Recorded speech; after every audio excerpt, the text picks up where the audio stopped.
नमस्कार, मैं हूं आपके साथ हेमंत कुमार और आज बात करने वाले हैं अमेरिका ईरान युद्ध को लेकर के। इस वक्त की सबसे बड़ी अपडेट क्या है वो मैं आपको बताऊंगा, लेकिन उससे पहले मैं आपको बता दूं कि किस तरीके से अमेरिका सोच के चल रहा था कि जहां बातचीत का रास्ता अख्तियार किया जा रहा है, ओमान को आगे करके ईरान के साथ जो बातचीत और उससे अपने नाक बचाने की जद्दोजहद कर ही रहा था कि हूती विद्रोहियों ने अमेरिका का खेल बिगाड़ दिया। ना केवल खेल बिगाड़ दिया बल्कि अमेरिका के मुंह पर तमाचा मारा है।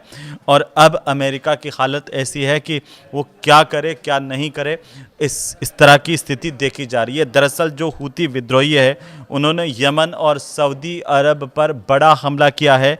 यमन के 58 सैनिकों की मौत होने की अभी अभी जानकारी सामने आ रही है और सऊदी में 11 घायल हुए हैं। कई जगह पर आग और दहशत की स्थितियां हैं। ये ईरान के समर्थित हूती विद्रोही हैं जिन्होंने सऊदी अरब और यमन पर एक साथ बड़े हमले किए हैं। जहां एक तरफ अमेरिका ईरान में बातचीत का माहौल फिर से बनने लगा था। अमेरिका को अब इस वक्त ये जो जंग है वो रोकना ज़रूरी लग रहा है। एक तरफ हथियारों की कमी है, दूसरी तरफ अमेरिका में इलेक्शंस आने वाले दिनों में। तो ऐसे में अमेरिका के सामने बड़ी चुनौती है कि कैसे अपनी नाक बचा लें। लेकिन जिस तरीके से हूती विद्रोहियों की तरफ से हमले किए गए हैं उसे लेकर के जो सऊदी और यमन का इलाका है वो थर्रा उठा है। सबसे बड़ी बात क्या है वो ये है कि पहला हमला यमन सरकार के मिलिट्री ठिकानों पर किया गया जिसमें बैलिस्टिक मिसाइल यूज़ की गई, साथ ही साथ ड्रोन से हमला किया गया है और इसमें 58 सैनिकों के मारे जाने की खबर मिल रही है। तो साथ ही साथ दर्जनों लोग यहाँ पर घायल हुए हैं और यमन के जो रक्षा मंत्रालय हैं उसकी तरफ से एक जानकारी साझा की गई है। अंतर्राष्ट्रीय मीडिया में ये बताया गया है कि सही समय और सही जगह पर जवाब देंगे, लेकिन फ़िलहाल यमन को समझ में नहीं आ रहा कि क्या करें। अब देखिए, इस वीडियो में आपको मैं हूती विद्रोहियों के बारे में विस्तार से बताऊंगा कि आखिर ये हूती विद्रोही जिनको लेकर के इस वक्त चर्चा पूरी दुनिया के अंदर हो रही है, इन्होंने तहलका मचा दिया है भाई। जिस तरीके से इन्होंने मारा है, वहाँ पर हमले किए हैं, उसको लेकर के लगातार जो अंतर्राष्ट्रीय मीडिया है उसमें हूती जो है वो चर्चाओं में आ गए हैं। और पहला हमला जहां पर उन्होंने यमन में किया, तहलका मचा दिया। दूसरा जो हमला है वो सऊदी के नजरान इलाके में हुआ है और यहां पर 11 नागरिकों के घायल होने की सूचना है। हालांकि अभी तक किसी के मारे जाने की पुष्टि नहीं हुई है, लेकिन इसमें 7 जो सऊदी के हैं और एक यमन का है, 2 मिस्र के हैं, एक पाकिस्तानी नागरिक भी शामिल है। वहीं एक 4 साल का बच्चा भी घायल हुआ है। इस तरह की मीडिया रिपोर्ट्स में जानकारी आ रही है और हमलों के बाद नजरान के कई इलाकों में आग लगने की तस्वीरें भी पूरी दुनिया ने देखी हैं। लेकिन अब इस वीडियो को आगे बढ़ाएं उससे पहले समझ लेते हैं भाई ये हूती बवाल क्या है, क्योंकि आपको जानना चाहिए कि जो हूती विद्रोही हैं जिनका जिक्र इस युद्ध के दौरान बार बार आ रहा है, ये कौन है? ये यमन के हथियारबंद शिया जैदी ग्रुप है जो हूती विद्रोही हैं और इसका आधिकारिक जो नाम है हूती का वो है अंसार अल्लाह। अंसार अल्लाह इसका गठन 90 के दशक में हुआ था और इसके संस्थापक माने जाते हैं हुसैन अल हूती और इसीलिए इनको हूती विद्रोही कहा जाता है, जिसमें बताया जाता है कि करीब करीब 1 लाख से ज़्यादा इसके मेंबर हैं, 1 लाख से ज़्यादा इसके सदस्य हैं, 1.2 लाख बताते हैं। 2014 में यमन में राष्ट्रपति हादी के खिलाफ जो विद्रोह किया गया था और उसके बाद 2015 का सना पे याद कीजिए जब हूतियों ने फ़ायदा उठाया, राजधानी सना पर कब्ज़ा कर लिया था। तो ये जो विद्रोही गुट है वो ऐसे ही विद्रोही नहीं कहा जाता है। दरअसल इनकी ताकत का अंदाज़ा आप लगा सकते हैं कि कैसे इन्होंने 2015 में जो राजधानी है सना वहाँ पर कब्ज़ा कर लिया था। अब जो ये हूती के जो विरोधी हैं उनकी अगर हम बात करें तो सऊदी अरब हूती का सबसे बड़ा विरोधी माना जाता है। इसके अलावा अरब है, यूएई है और यमन की जो आधिकारिक सरकार है वो इसके खिलाफ है। और चूंकि हूती के समर्थकों की हम बात करें तो ईरान इसका शुरुआत से ही समर्थक माना जाता है। इसमें हमास और हिजबुल्लाह भी है। अब आप देखिए हूतियों ने जिस तरीके की तबाही मचाई, अमेरिका के पैरों तले की ज़मीन खिसका दी है। कैसे? क्योंकि पिछले 24 घंटे में क्या हुआ वो आप जान लीजिए कि 5 बड़े अपडेट्स क्या हैं पिछले 24 घंटे के, जिसमें अमेरिका और ईरान के बीच में हॉर्मुज़ की डील जल्द हो सकती है, इस तरह की जानकारी सामने आई। क्योंकि जो मीडिया रिपोर्ट्स है वो कह रही हैं कि हॉर्मुज़ को लेकर के कि अमेरिका और ईरान दोनों के बीच में जल्द एक समझौता हो सकता है, और ईरान ओमान के बीच में जो मसौदा है वो अंतिम चरण में है। लेकिन इसी बीच ट्रंप ने क्या कहा? ट्रंप ने कहा कि ईरान खुद बातचीत करना चाहता है, और दावा ये किया कि ईरान ने खुद बातचीत की पहल की है उससे।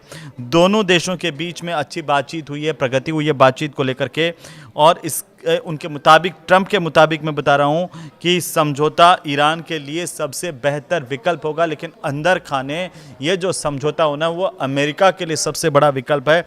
अगर ये अलग बात है, दिगर बात है कि इसमें ट्रंप जो है वो दिखाने की कोशिश कुछ और कर रहे हैं, लेकिन दुनिया को समझ में आ रहा है क्योंकि हॉर्मुज़ और बाब अल मंदेब में जहाज़ों की आवाजाही बहुत कम हो गई है।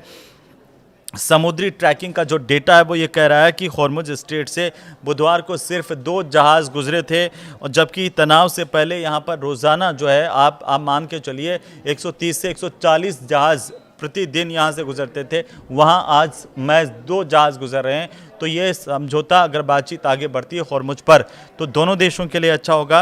अगर बाब अल मंदेब की बात करें तो यहाँ पर भी जो शिपिंग ट्रैफिक है वो लगातार घटता हुआ नज़र आ रहा है। अब देखिए, अगर कोई बातचीत हॉर्मुज़ पर होती है और हॉर्मुज़ पर अगर टोल लग जाता है, तो पूरी दुनिया के अंदर महंगाई को लेकर के सबसे बड़ी चौंकाने वाली बात सामने आएगी। वो ये है कि पूरी दुनिया में महंगाई बढ़ सकती है। दुनिया के 8 बड़े जो शिपिंग संगठन है, उन्होंने यूएन और आईएमओ से अब इसे लेकर के अपील की है कि भाई हॉर्मुज़ स्ट्रेट से गुजरने वाले जहाज़ों पर किसी तरह का टोल नहीं लगाया जाए। और उनका ये कहना है कि अगर किसी तरह का कोई टोल या शुल्क लगा तो इससे शिपिंग जो है वो महंगी हो जाएगी और वैश्विक महंगाई बढ़ेगी, यानी पूरी दुनिया के अंदर इससे महंगाई बढ़ सकती है। उधर लेबनान की अगर हम बात करें तो 2 इजरायली सैनिकों की मौत होने की जानकारी सामने आ रही है लेबनान से, जहां पर एक इमारत में तेज़ धमाके हुए हैं, और यहां बताया जा रहा है कि 2 इजरायली सैनिक इस दौरान मारे गए हैं। लेकिन अभी अभी जो खबर है ईरान के भीतर से वो ये है कि ईरान के कुछ सांसद ऐसा मान रहे हैं कि ओमान को आगे करके जो है वो अमेरिका ईरान से बात कर रहा है। सीधे चैनल से बात नहीं हुई, तो अमेरिका ने क्या किया, ओमान को आगे किया, और ओमान और ईरान दोनों के बीच में बातचीत को जो है वो शुरू किया। ये दावा ईरान के एक सांसद की तरफ से किया गया है, क्योंकि हॉर्मुज़ स्ट्रेट को लेकर के अमेरिका ईरान के बीच में ओमान के ज़रिए बातचीत चल रही है, और उनके मुताबिक अमेरिका सीधे सीधे बातचीत करने के बजाय क्या कर रहा है, ओमान को अब मध्यस्थ बना रहा है और आगे कर रहा है। ये खुद जो है वो ईरान के एक सांसद की तरफ से दावा किया गया है। ये कहा गया कि हॉर्मुज़ स्ट्रेट का जो प्रबंधन है वो ईरान के हाथ में होगा, और यहाँ से गुजरने वाले जहाज़ों से माल की कीमत का 7% टैक्स लिया जाएगा, जिसमें 75% हिस्सा जो है वो ईरान का होगा, 25% का जो हिस्सा है वो ओमान को मिलेगा। ये जो दावा है वो ऐसे वक्त में सामने आया जब हॉर्मुज़ की सुरक्षा और समुद्री व्यापार पर पूरी दुनिया, खासकर हिंदुस्तान की भी, भारत जैसे तेल आयातक जो देश हैं उनकी भी पूरी तरह से नज़र है, और ये सब के लिए एक बेहद अहम मुद्दा है। लेकिन अब आप सोच रहे होंगे कि मैंने हूतियों का जिक्र किया, उनका इतिहास बताया, उनके हमले बताए, तो हूती अब इस जंग में क्यों कूदे हैं, ये बहुत बड़ा सवाल है। और ये सवाल मैं आपको बताऊं, क्योंकि यमन के जो हूती विद्रोही हैं वो ताज़ा हमले उन्होंने किए हैं, वो वहाँ के गृह युद्ध तक हम जो है सीमित नहीं रहे हैं, अब वो यमन से बाहर निकल चुके हैं। ईरान, अमेरिका के और इजराइल के बीच में जिस तरीके से तनाव लगातार बढ़ रहा है, हूती भी अब हमले तेज़ कर रहे हैं। अब इसकी वजह ईरान और हूतियों के बीच में जो रिश्ता है लंबे समय से, वो माना जा रहा है कि आखिरकार ईरान हूतियों का समर्थक रहा है, और एक रिश्ता हूतियों और अमेरिका, ईरान के बीच में है। इसी वजह से हूती अब इस जंग में कूद गए हैं। जो हूती यमन का शिया विद्रोही संगठन, जैसे मैंने आपको बताया था कि 2014 में कैसे उसने राजधानी सना पर कब्जा कर लिया था, तब से वो यमन की सरकार और सऊदी नेतृत्व वाले जो गठबंधन है उसके खिलाफ हूती लड़ रहे हैं। अमेरिका उसके सहयोगी देशों का ये आरोप है कि ईरान जो है वो हूतियों को हथियार, ड्रोन, मिसाइल तकनीक मुहैया करवाता है। आप इस हमले में भी देखिए कि हूतियों ने किस तरीके से ड्रोन से हमले किए हैं, मिसाइल से हमले किए हैं और तहलका मचा दिया है। और ये भी कहा जा रहा है कि जब भी अमेरिका या इजराइल ईरान पर सैन्य दबाव बढ़ाते हैं तो ऐसे में हूती अपने हमले तेज़ कर देते हैं। इनका मकसद जो है वो विरोधी देशों को एक साथ कई मोर्चों पर उलझाए रखना है, और ताकि ईरान पर पड़ने वाला जो दबाव है वो कम किया जा सके। लेकिन यमन के 5 हिस्सों को अगर हम देखें तो अलग अलग गुटों के कब्ज़े में हैं ईरान के जो यमन के 5 हिस्से हैं, जिसमें आप देखिए सना को देख लीजिए, जो राजधानी है अदन को देख लीजिए, यहाँ सब जगह हूती विद्रोही हैं। इसके अलावा जो यमन का इलाका जिसमें हदरामी एलीट फोर्सेस हैं और बाकी जो इलाका है उसमें सदर्न ट्रांजिशनल काउंसिल STC है। तो इस तरह से अलग अलग यहाँ पर है। लेकिन खाड़ी में बढ़ते हुए तनाव को लेकर के चर्चा हो रही है।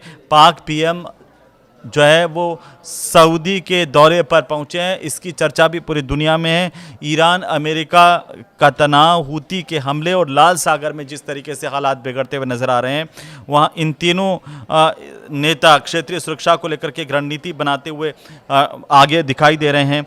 ये जो बिगड़ते हालात हैं इन पर जो क्षेत्रीय सुरक्षा के ऊपर एक रणनीति बनाने को लेकर के बताया जा रहा है कि अब इस पर चर्चा की जा रही है। पाकिस्तान की इसमें नई भूमिका होगी, और लेकिन जिस तरीके से लगातार पाकिस्तान को मुंह की भी खानी पड़ी है, पाकिस्तान की बेइज्जती भी हुई, कहा कि उसने समझौता करवा दिया लेकिन क्रेडिट कोई और ले गया ये अंतिम समय में। लेकिन अभी जिस तरीके की खबरें आ रही हैं वो ये है कि यमन में हूतियों के हमले के बाद मरने वालों की संख्या में लगातार बढ़ोतरी हो रही है। सवाल यह है कि हूती इस युद्ध में कूदे हैं तो अमेरिका के मुंह पर क्या ये बड़ा तमाचा है? अब अमेरिका के सामने क्या विकल्प है? क्या अमेरिका ईरान जंग का कोई सोल्यूशन निकल पाएगा? ये आप ज़रूर से कमेंट करके बताइए। और आखिरकार आप इसे कैसे देख रहे हैं कि हूती आखिरकार जब हमले कर रहे हैं तो अमेरिका के लिए कितना बड़ा परेशानी का सबब बन सकते हैं? वीडियो अच्छा लगे तो ज़रूर शेयर कीजिए। नमस्कार।